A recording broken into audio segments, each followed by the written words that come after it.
Hi, my name is Viviana Carlos, and I am a domestic violence survivor. Today, I'm going to be sharing with you one of my first experiences in a domestic violence relationship. So, at the age of 14, I met a boy. We became inseparable very fast. Not too long before we became sexually active, and not too long before he became very controlling, intimidating, and jealous. There was times where I wasn't home. He would be upset why I didn't answer the house phone at the time, and what was I doing out with my friends. He would get upset if I talked to other boys. When I would try to leave him, he would become very sad and would cry and apologize for the way he acted. He would do sweet things for me, and I would just forget it. Now, I was raised off of accepting abuse like this. I was raised to, be hurt. Somebody tell me they were sorry, hug me, and then hurt me. And this was a cycle that I had growing up. So, what was different in accepting a boyfriend that was like this? It was normal to me. So, eventually, I ended up pregnant at the age of 15. And I remember trying to leave him at 15 when I was pregnant, and him jumping off of a hole that is in my city, and him nothing happening to him, and me running over there. And I was like, oh my God, are you okay? And he was happy that I ran back to him, but at the same time, he made me feel bad because he said if he would have died, it would have been my fault, and my kid would have had a fatherless life. After this, when I had my son, things kind of were very tense because I was going to school, I was working, and trying to provide for my son, and trying to be in a relationship with this guy. And as time grew on, I can tell that he was just not happy with me. He didn't want to be with me no longer, and the physical abuse was continuing. He would push me, he would shove me, he would push me down. I remember one of these altercations, he pushed me in front of my son, and I was just so upset. Like, I could not believe that he did this in front of my son. And I was already struggling from anxiety.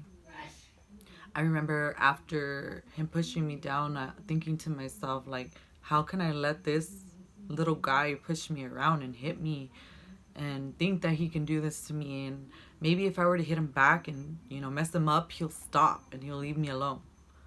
So I remember getting ready and changing into pants and a sweater, putting on some shoes and going downstairs and telling him, what's up? You want to fight? Let's fight.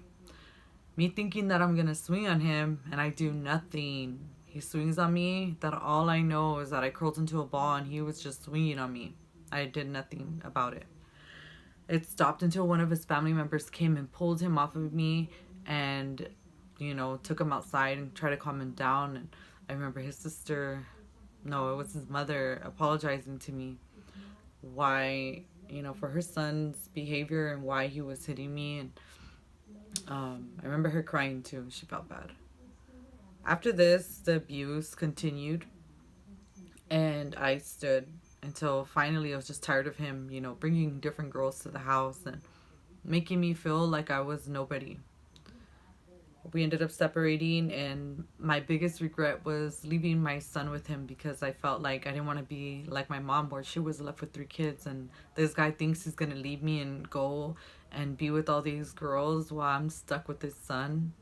And after that led me to drinking and partying and, being a teenager.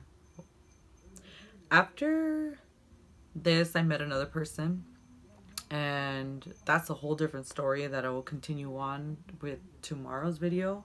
But what I do want to let you guys know is, if you have a teenager, a niece or nephew or your own child, and you see that she's not being a normal teenager, she's spending too much time with her boyfriend, and she's not doing what a normal teenager would do, like go to homecoming or go to baseball games or basketball games or football games or just spend time with her girlfriends, maybe there's something you need to look into.